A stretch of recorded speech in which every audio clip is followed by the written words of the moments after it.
नमस्कार दोस्तों, स्वागत है आपका अपने YouTube channel bio of by Virendra sir पर। दोस्तों, हमारे 21 लेसन कंप्लीट हो चुके हैं। आज 22वां लेसन आरंभ करते हैं।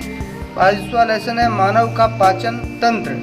जो साथी हमसे नए जुड़े हैं वे हमारे YouTube channel bio of by Virendra sir को लाइक शेयर एवं सब्सक्राइब अवश्य करें। चलिए स्टार्ट करते हैं। मानव का पाचन तंत्र। सबसे पहले बात आती है पाचन तंत्र किसे कहते हैं, यानी पाचन तंत्र क्या है। यानी ऐसा तंत्र जिसके द्वारा एंजाइमों की सहायता से, जिसके द्वारा क्या करेंगे हम, एंजाइमों की सहायता से, ऐसा तंत्र जिसके द्वारा एंजाइमों की सहायता से जल अपघटन द्वारा जटिल भोज्य पदार्थों को क्या किया जाएगा, सरल एवं अवशोषण योग्य भोज्य पदार्थों में तोड़ा जाएगा। यानी ऐसा तंत्र जिसके द्वारा एंजाइमों की सहायता से जल अपघटन प्रक्रिया द्वारा जटिल भोज्य पदार्थों को सरल एवं अवशोषण योग्य भोज्य पदार्थों में बदला जाता है, उसे हम क्या कहते हैं, पाचन तंत्र कहते हैं। अब मानव का जो पाचन तंत्र है वो आहारनाल प्लस पाचक ग्रंथियों से मिलके बना होता है। मनुष्य का पाचन तंत्र किन किन से मिलके बना होता है, आहारनाल और पाचक ग्रंथियों से मिलकर के बना होता है। चलिए स्टार्ट करते हैं आहारनाल को। आहारनाल, देखिए मानव में जो आहारनाल है वो मुख से लेकर के गुदा तक फैली, मुख से आरंभ होती है और गुदा तक फैली एक नलिका होती है।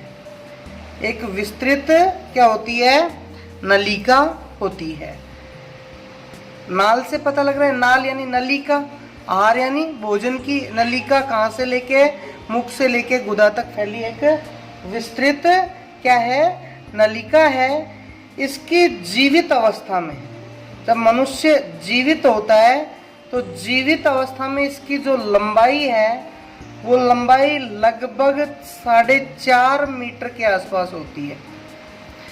जब मनुष्य जीवित अवस्था में होता है उस समय आहारनाल की लंबाई लगभग 4.5 मीटर होती है, और मनुष्य की मृत्यु के बाद शिथिलन के कारण, यानी शिथिल हो जाती है, शरीर के अंग हैं, तो शिथिलता के कारण इसकी जो लंबाई है वो बढ़कर के 7 से 8 मीटर के आसपास हो जाती है।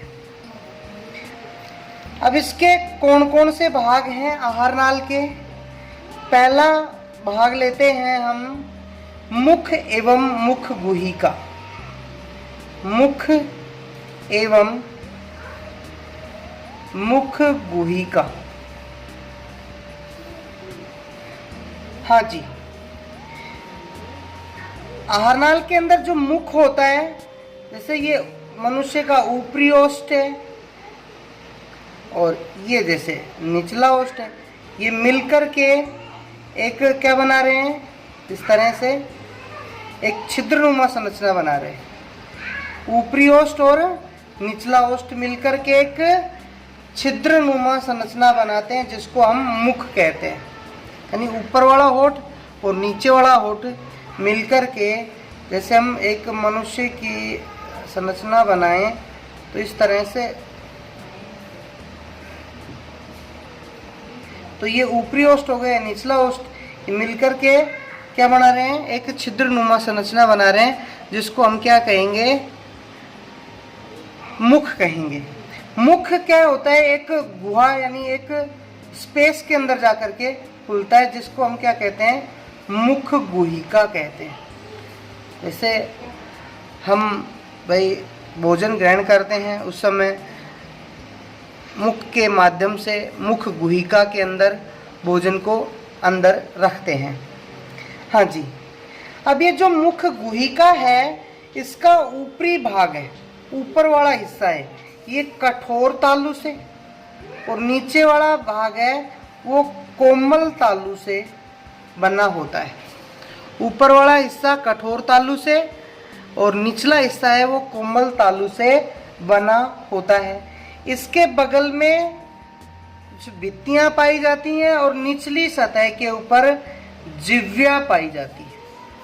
निचली सतह पे जिह्वा या जीभ पाई जाती है। अब जीभ के ऊपर क्या पाई जाती हैं, स्वाद कलिकाएं पाई जाती हैं, जो खट्टे मीठे कड़वे नमकीन पदार्थों के स्वाद का अनुभव हमें कराती है। अब मुख गुहिका है, इसके दोनों जबड़ों में, मुख गुहिका के अंदर जबड़े पाए जाते हैं, और जबड़े दो होते हैं, एक ऊपरी जबड़ा और दूसरा निचला जबड़ा, और दोनों जबड़ों में क्या पाए जाते हैं, दांत पाए जाते हैं। मनुष्य के दोनों जबड़ों में क्या पाए जाते हैं, दांत पाए जाते हैं। दांत क्या करते हैं, भोजन को काटने और चबाने का काम करते हैं। दांत भोजन को काटने और चबाने का काम करते हैं। मनुष्य में दांतों का आकार अलग अलग होता है, यानी अलग अलग साइज के, अलग अलग आकार के दांत होते हैं। दांत हैं वो अलग अलग आकार के होते हैं। आकार अलग होने के कारण मनुष्य के दांतों को विषम दंती कहा जाता है।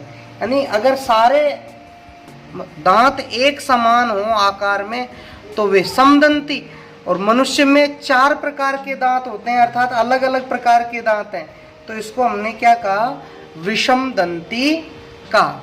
मनुष्य के अंदर जो दांत हैं उनका आकार अलग होता है। अगर हम जबड़े की बात करें, प्रत्येक जबड़े में 4 प्रकार के दांत होते हैं। प्रत्येक जबड़े में कितने प्रकार के दांत होते हैं, 4 प्रकार का। पहला होता है यानी कृंतक, जिनको अपन इंसाइजर बोलते हैं, इंसाइजर, और जिसको अपन आई से रिप्रेजेंट करेंगे, I for incisor, I for इनसाइजर।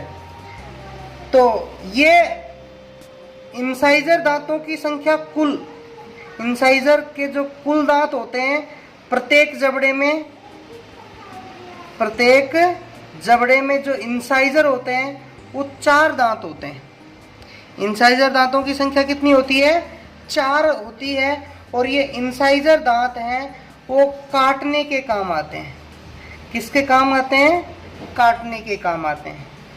दूसरे प्रकार के जो दांत होते हैं जिनको हम रदनक बोलते हैं, रदनक, कैनाइन, जिसको सी से प्रेजेंट किया जाएगा, सी फॉर कैनाइन। ये 2 दांत होते हैं। ये कितने होते हैं, 2 दांत, और काम करते हैं चीरने फाड़ने का। तीसरे दांत होते हैं जिनको अग्रचर्वणक कहा जाता है। अग्रचर्वणक या प्रीमोलर, प्रीमोलर को पीएम से प्रीमोलर। और प्रीमोलर जो दांत होते हैं उनकी संख्या भी 4 होती है, और ये दांत भोजन को तोड़ने और चबाने का काम करते हैं, तोड़ने चबाने का काम करते हैं। चौथे प्रकार के जो दांत होते हैं जिनको चर्वणक या मोलर दांत कहा जाता है। क्या कहा जाता है, मोलर। ये दांत कुल 6 होते हैं।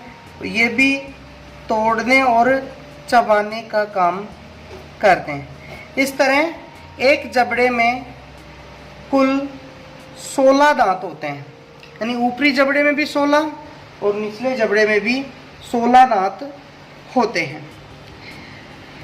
कई बार पूछता है कि मनुष्य का दंत सूत्र बताओ। मनुष्य का क्या बताइए? दंत सूत्र। चलिए आगे करते हैं दंत सूत्र को, कि मनुष्य का दंत सूत्र बताइए। तो दंत सूत्र क्या हो जाएगा भाई? मनुष्य का दंत सूत्र, मानव या मनुष्य का दंत सूत्र। तो दंत सूत्र में देखो भाई, दंत सूत्र लिखा जाता है आधे जबड़े का। दंत सूत्र किसका लिखा जाएगा? आधे जबड़े का, और उसको 2 से गुणा कर दिया जाता है, यानी फिर वो पूरे जबड़े का हो जाता है। तो आधे जबड़े का इंसाइजर के अंदर अगर मतलब कुल 4 होते हैं तो इंसाइजर को अपन 2 लिखेंगे। आधे जबड़े यानी ऊपर भी 2 और नीचे भी 2।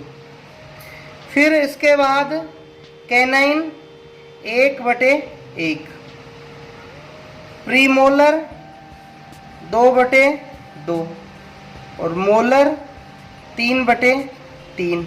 अब इसको गुणा किससे कर देंगे? 2 से, और टोटल कितना हो जाएगा? ये 32 हो जाता है। इस पूरे को 2 से मल्टीप्लाई कर दिया जाता है, यानी 2 और 1 3, 3 2 5, 5 और 3 8, 8 दूनी 16, 16 ऊपर और 16 नीचे, 32 दांत हो जाते हैं। ये मनुष्य का दंत सूत्र है। इसको शॉर्ट में ऐसे भी लिखा जाता है 21-23/21-23 इंटू 2, 2123/2123 इंटू 2, मनुष्य का दंत सूत्र। अब मनुष्य के जीवन में जो दांत हैं वो 2 बार आते हैं। एक बार तो दूध के दांत आते हैं और एक बार स्थायी दांत आते हैं। यानी मनुष्य के जीवन में 2 बार दांत उत्पन्न होते हैं। पहले जो दंत सेट होता है, पहला दंत सेट, जिसको हम दूध के दांत बोलते हैं, दूध के दांत कहते हैं, मिल्क टीथ। और दूसरा जो सेट होता है, दूसरा दंत सेट होता है जिसको हम परमानेंट टीथ या स्थायी दांत बोलते हैं। दूध के दांतों की संख्या 20 होती है, और ये जो दांत होते हैं दूध के दांत, ये 2 बार उत्पन्न होते हैं। 2 बार उत्पन्न होने के कारण ऐसी अवस्था को द्विबार दंती कहा जाता है। ऐसी अवस्था को क्या कहा जाता है? द्विबार दंती, यानी दूध के दांत टूटने के बाद दोबारा से आ जाते हैं। ऐसी अवस्था को क्या कहेंगे? द्विबार दंती कहते हैं। अगर आपसे कोई पूछेगा कि दूध के दांतों में कौन से दांत नहीं पाए जाते, तो आप क्या कहोगे? दूध के दांतों में प्रीमोलर या अग्रचर्वणक दांत नहीं पाए जाते।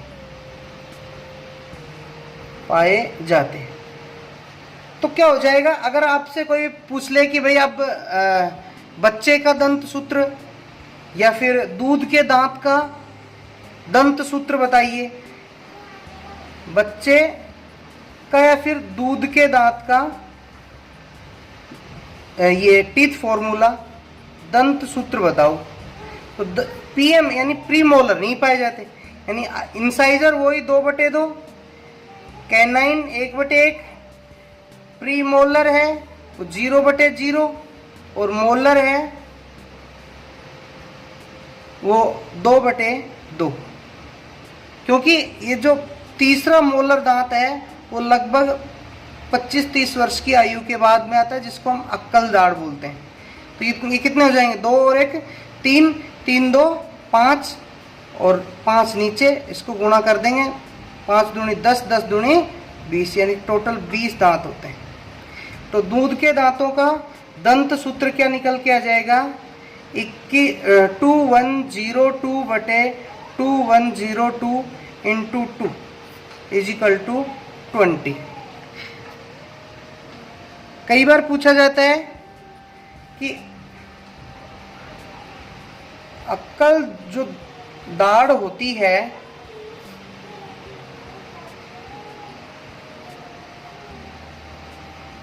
वो कौन से नंबर का दांत होता है, या कौन से नंबर का मोलर दंत होता है, या फिर कौन से नंबर का चर्वणक दंत है। तो आप कहोगे तीसरे नंबर का, तीसरे नंबर का। या अक्कल दाढ़ है वो कौन सा दांत है, तो आप कहोगे मोलर दांत।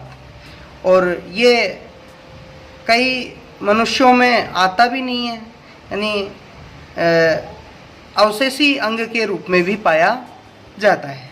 और इसकी खासियत यह है कि ये सबसे लेट आता है और सबसे जल्दी खराब भी हो जाता है।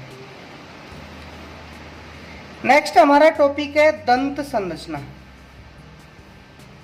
दंत संरचना, हाँ भाई, दांत की हम संरचना की बात करें तो दांतों की जो संरचना है वो ठीक इस प्रकार से पाई जाती है।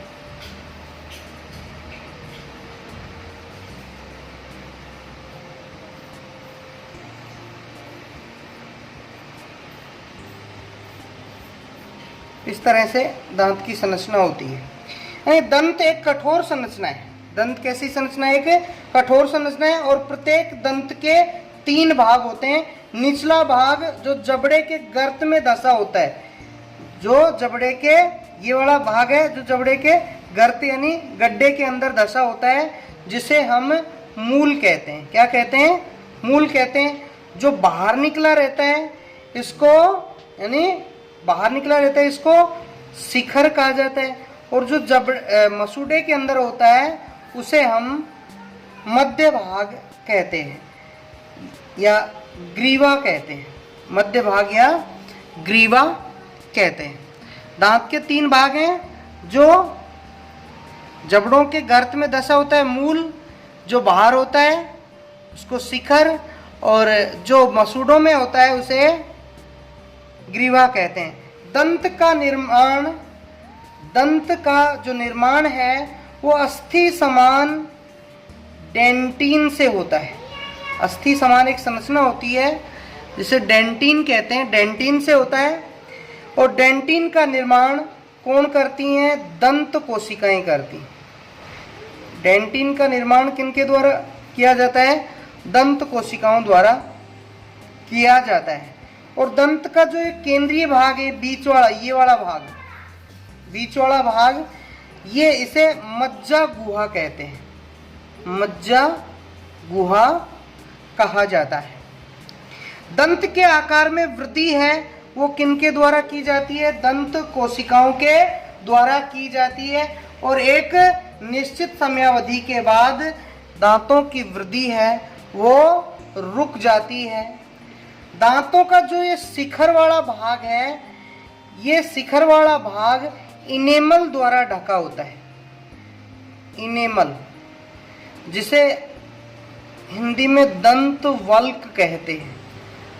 दंत वल्क से ढका होता है। इनेमल है वो हमारे शरीर का सबसे कठोर भाग है, यानी हमारे शरीर का सबसे कठोर भाग दांतों का इनेमल होता है।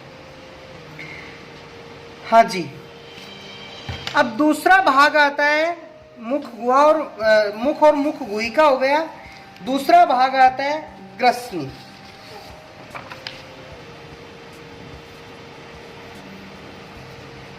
ग्रसनी,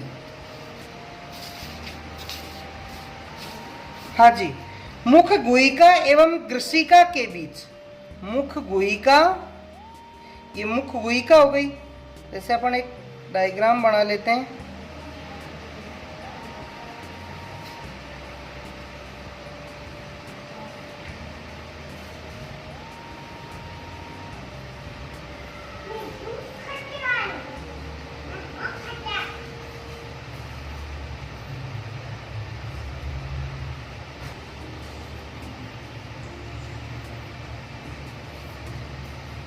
ये मुख गुहा हो गए।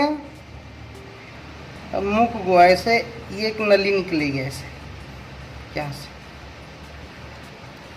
हाँ जी, मुख गुहिका और ग्रसनी के बीच क्या पाई, ये यहाँ से यहाँ ग्रसनी हो गई है और ये मुख गुहा है, इसके बीच में ये क्या पाई गई है, ग्रसनी पाई जाती है, जो श्वसन व पाचन तंत्र का सम्मिलित भाग होता है। इस ग्रसनी को अपन पाचन तंत्र में पढ़ते हैं और श्वसन तंत्र में भी पढ़ा जाता है। इसके पश्च भाग के ऊपर दो छिद्र होते हैं, कभी मुंह खोल के देखना है, उसके ऊपर दो छिद्र होते हैं। एक छिद्र से तो श्वास नली जुड़ी होती है और एक छिद्र से भोजन नली जुड़ी होती है। एक छिद्र से श्वास नली और एक छिद्र से भोजन नली जुड़ी होती है। जिससे श्वास नली जुड़ी होती है इसको घाटी कहते हैं और भोजन नली जुड़ी होती है इसे निगल द्वार कहा जाता है। निगल द्वार कहा जाता है। निगल द्वार से भोजन ग्रसिका में पहुंचता है। किसमें पहुंचता है, ग्रसिका के अंदर पहुंचता है। और श्वास नली में भोजन का प्रवेश ना हो, यानी इसके अंदर भोजन का प्रवेश ना हो, इसके लिए इसके ऊपर एक ढक्कन जैसी संरचना पाई जाती है जिसे घाटी ढक्कन कहते हैं। जिसे क्या कहा जाता है, घाटी ढक्कन कहा जाता है। नेक्स्ट है ग्रसिका। ग्रसिका है यानी ग्रसनी वाला भाग है वो किस में खुल रहा है, ग्रसिका के अंदर खुलता है, जो 25 सेंटीमीटर लंबी एक नलिका होती है। इसकी आंतरिक सतह पे क्या पाई जाती है, श्लेष्मा की परत पाई जाती है और श्लेष्मा इसे चिकना बनाए रखता है ताकि भोजन आसानी से आगे की ओर बढ़ सके। हाँ जी, इसके अंदर रेखित पेशियां पाई जाती हैं और रेखित पेशियों के द्वारा लगातार क्रमानुकुंचन गति होती है, जिससे भोजन है वो यहाँ से होता हुआ किसमें, अमाशय के अंदर आ जाता है। किसमें आ जाता है, अमाशय में। अगला भाग क्या जाएगा, अमाशय। अमाशय उदर गुहा के अंदर किधर होता है, बाईं ओर, यानी शरीर के अंदर बाईं ओर और डायाफ्राम के नीचे, डायाफ्राम के नीचे पाया जाता है। बाईं ओर डायाफ्राम के नीचे पाया जाता है। इसके अंदर आकर के कौन खुलती है, ग्रसिका खुलती है। अमाशय एक थैलीनुमा संरचना है और इसके 3 भाग हैं। एक तो जहाँ पे ग्रसिका खुलती है वो एक मध्य भाग, और तीसरा है जो जहाँ पे यहाँ से छोटी आंत स्टार्ट होती है वो वाला भाग। ये 3 भाग हो गए। पहला भाग है जिसको अपन 3 भाग हो गए, जिसको पहला भाग है जिसे हम क्या कहेंगे, जठरागम या कोर्डियक भाग। जठरागम या कोर्डियक भाग। हाँ भाई, ये कौन सा भाग है, जहां पे ग्रसिका आकर के जुड़ी रहती है।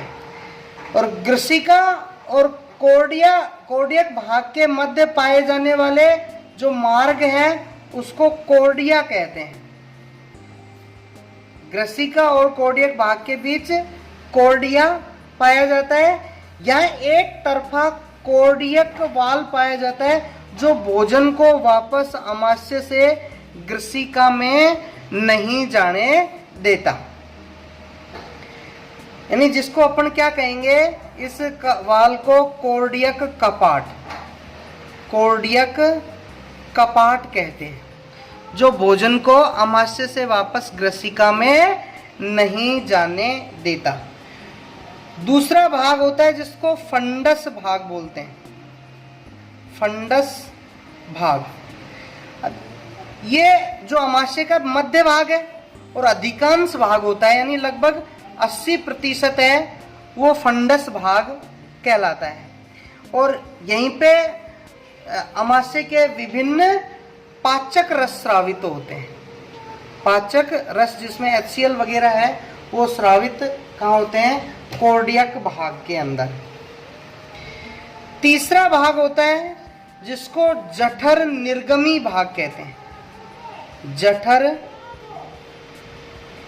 निर्गमी या पाइलोरिक भाग, जठर निर्गमी। यानी अमाशय का क्या है? ये अंतिम निचला हिस्सा है। अमाशय का निचला हिस्सा क्या कहलाता है? जठर निर्गमी भाग कहलाता है। और जो किससे जाकर के जुड़ता है? ग्रहणी से जुड़ता है। ग्रहणी एवं पाइलोरिक भाग के बीच एक छिद्र होता है जिसे पाइलोरस छिद्र कहते हैं। पाइलोरस छिद्र कहते हैं, जिस स्थान पर ग्रहणी से ये जो जठर निर्गमी भाग है वो जुड़ा होता है। यानी यहाँ पे एक पाइलोरस छिद्र होता है। यहाँ पर भी एक तरफा पाइलोरिक अवरोधिनी पाई जाती है। यानी ये भी यहाँ पे भी क्या पाई जाएगी? एक पाइलोरिक अवरोधिनी। ये भी एक तरीके से कपाट टाइप में है जो ग्रहणी से भोजन को वापस आमाशय में नहीं आने देता। आमाशय की जो भित्ति है वो 4 परतों से मिलकर बनी होती है। आमाशय की भित्ति कितनी परतों से मिलकर बनी होती है? 4 परतों से मिलकर के बनी होती है। इसका आंतरिक स्तर है, सबसे भीतर वाला स्तर है, वो श्लेष्मा उपकला कोशिकाओं से बना होता है। और ये कोशिकाएं श्लेष्मा स्रावित करती हैं। और श्लेष्मा है वो HCl या जठर रस से आमाशय की सुरक्षा करने का काम करती है। जठर रस में मतलब आमाशय के अंदर 2 प्रकार की ग्रंथियां पाई जाती हैं। एक तो होती है जठरीय ग्रंथि और दूसरी होती है जठर निर्गम ग्रंथि। जठर निर्गम ग्रंथि, ये जो जठरीय ग्रंथि है इसके द्वारा तो जठर रस यानी HCl स्रावित किया जाता है, जबकि जठर निर्गमी ग्रंथियों के द्वारा श्लेष्मा स्रावित किया जाता है। जठर निर्गमी ग्रंथियों द्वारा श्लेष्मा स्रावित किया जाता है। इन ग्रंथियों की जो जाइमोजन ग्रंथियां हैं, इन ग्रंथियों की कौन सी? जाइमोजन सेल्स हैं। जाइमोजन सेल, ये कोशिकाएं पेप्सिनोजन व अम्लजन कोशिकाएं हैं। अम्लजन कोशिकाएं हैं, उनके द्वारा HCl स्रावित किया जाता है। जाइमोजन कोशिकाएं तो पेप्सिनोजन हार्मोन का स्रावण करती हैं, जबकि अम्लजन कोशिकाएं हैं वो हाइड्रोक्लोरिक अम्ल का स्रावण करती हैं। और ये जो कोशिकाएं हैं ये फंडस भाग में पाई जाती हैं। कौन से भाग में पाई जाती हैं? फंडस भाग में पाई जाती हैं। अगला भाग होता है इसका आरनाल का छोटी आंत। छोटी आंत आमाशय का जो निचला भाग है जिसको अपन ने जठर निर्गमी या पाइलोरिक भाग का है, वो पाइलोरिक भाग छोटी आंत में खुलता है। छोटी आंत है, इसकी जीवित अवस्था में लंबाई 3 मीटर होती है। जीवित अवस्था में इसकी लंबाई कितनी होती है? 3 मीटर होती है। इसका जो प्रथम खंड है, प्रथम खंड छोटी आंत का पहला जो खंड है वो लगभग 25 सेंटीमीटर का होता है। पहला खंड 25 सेंटीमीटर का होता है।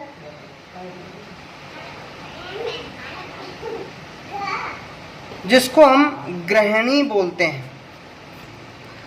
पहला जो खंड है वो 25 सेंटीमीटर का होता है और यू आकार के एक नलिका के रूप में पाया जाता है, जिसको हम क्या कहते हैं? ग्रहणी कहते हैं। इसके अंदर पित्तरस व अमाशयी रस आते हैं।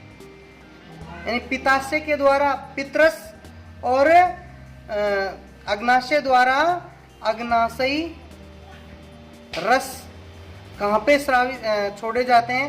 ग्रहणी भाग के अंदर छोड़े जाते हैं। यहाँ पाए जाने वाले रंध्र पर यहाँ एक ये जो जहाँ पे जैसे ये अवरोध ये ग्रहणी वाला भाग है और यहाँ पे आकर के ये नलिकाएं जुड़ रही हैं, वहाँ पे एक अवरोधिनी पाई जाती है, रंध्रों के ऊपर छिद्रों के ऊपर अवरोधिनी पाई जाती है, जिसे ओडी की अवरोधिनी कहते हैं। ओडी की अवरोधिनी कहते हैं। ये ओडी की अवरोधिनी पित्तरस और अमाशयी रस को तो ग्रहणी में आने देती है, जबकि भोजन को इस नलिका में नहीं जाने देती। छोटी आंत का जो दूसरा खंड है, दूसरा खंड लगभग 1 मीटर लंबा होता है, लगभग 1 मीटर लंबा और कुंडलित होता है, जिसको अपन अग्र क्षुद्रांत्र बोलते हैं, अग्र क्षुद्रांत्र कहते हैं। छोटी आंत का अंतिम भाग है, ये अंतिम खंड, वो लगभग 1.75 मीटर लंबा होता है, जिसको क्षुद्रांत्र कहा जाता है। छोटी आंत की आंतरिक परतों के ऊपर वलन पाए जाते हैं। वलन का मतलब इस तरह से, जैसे ये आंत है, इसके ऊपर इस तरह से वलन पाए जाते हैं, अंगुली नुमा उभार, इस तरह से वलन पाए जाते हैं। इन वलनों को केरकरिंग के वलन कहते हैं, केरकरिंग के वलन कहा जाता है। ओडी की अवरोधनी ध्यान रखना, ग्रहणी भाग के अंदर पाई जाती है, जो भोजन को ग्रहणी से पित्त वाहिनी व अग्नाशयी रस की वाहिनी में नहीं जाने देती। और आंत, छोटी आंत की जो ये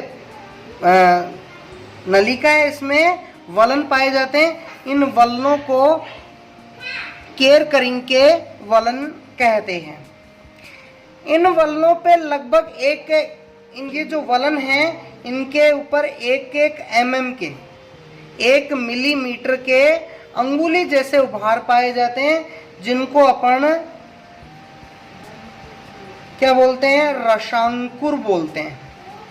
अंगुली नुमा उभार पाए जा रहे हैं, उनको रसांकुर कहा जाता है।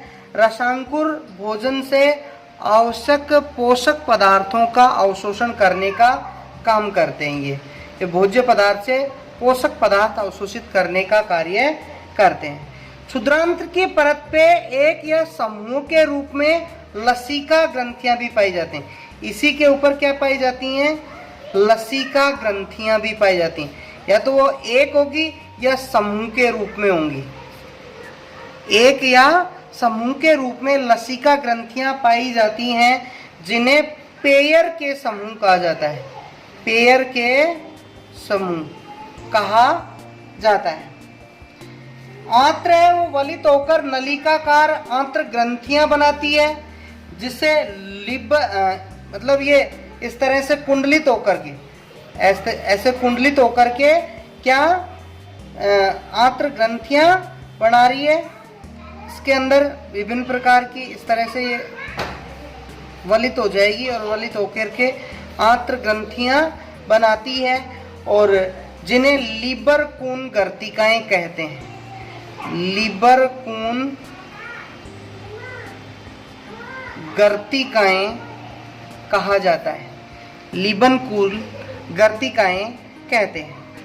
जो आंतरीय कोशिकाएं हैं, ये जो गर्त हैं, इन गर्तों के अंदर कलश कोशिका, इन गर्तों में कलश कोशिकाएं, आंतरीय कोशिकाएं, इसके अलावा पेनेथ कोशिकाएं पाई जाती हैं। कलश कोशिकाएं हैं, ये तो श्लेष्मा, कलश कोशिकाओं के द्वारा तो श्लेष्मा का स्रावण किया जाता है। इनके अंदर और ये जो आंतरीय कोशिकाएं हैं ये पाचक रस स्रावित करती हैं, और पेनेत कोशिकाएं जीवाणुओं को मारने के लिए लाइसोजाइम एंजाइम का स्रावण करती हैं। कलश कोशिकाएं श्लेष्मा, आंतरीय जो कोशिकाएं हैं वो पाचक रस, और पेनेत कोशिकाएं हैं वो लाइसो एंजाइम स्रावित करती हैं। ग्रहणी भाग में भी श्लेष्मा स्रावित करने के लिए छोटी छोटी श्लेष्मा ग्रंथियां पाई जाती हैं। इस भाग में भी श्लेष्मा को स्रावित करने के लिए छोटी छोटी क्या पाई जाती हैं? ग्रंथियां पाई जाती हैं, जिनको अपन ब्रूनर की ग्रंथियां, ब्रूनर की ग्रंथियां कहते हैं। इस भाग में, ग्रहणी भाग में भी श्लेष्मा स्रावित करने के लिए छोटी छोटी ग्रंथियां पाई जाती हैं, जिनको ब्रूनर की ग्रंथियां कहते हैं। अगला पार्ट है हमारा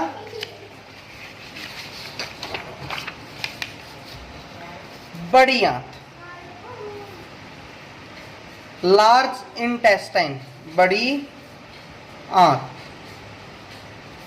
लार्ज इंटेस्टाइन, यानी ये आरनाल का क्या हो गया? अंतिम खंड। आरनाल का क्या है? ये अंतिम खंड होता है।